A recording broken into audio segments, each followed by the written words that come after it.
ایسا کوئی معاملہ نہیں ہے، ایسا کوئی معاملہ نہیں ہے.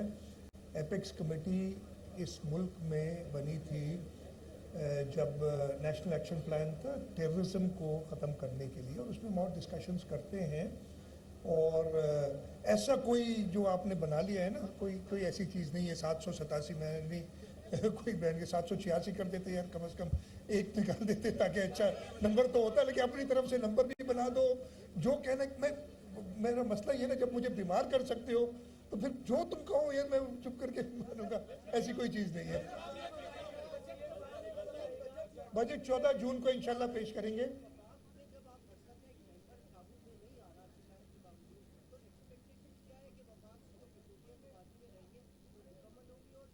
ہم اپنے دیکھیں وفاق میں چاہے کوئی بھی حکومت ہو، ہمارا کام یہ ہے کہ ہم سندھ صوبے کے لوگوں کے حق کے لیے، چاہے وہ پانی ہو چاہے ہمارے فائنینشیل ریسورسز ہو، ہم بات کرتے رہیں گے اور سٹینڈ لیں گے.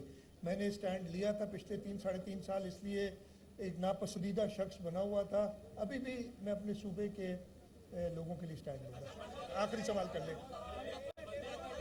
میں ایک پریس کانفرنس کر لیتا ہوں یار بعد میں، ایک آدھ دن میں.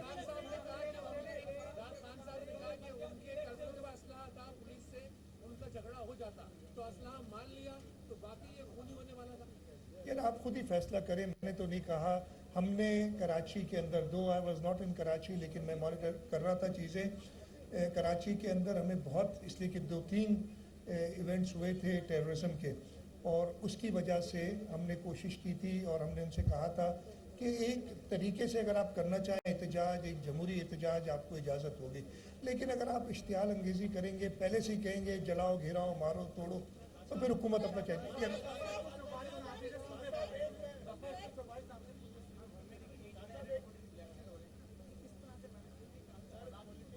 نہیں مذاق نہیں بنے گا. الیکشنز کے لیے ہم اس کو اس دن کے لیے ریلیکس ضرور کریں گے. وزیر اعلیٰ سید مراد علی شاہ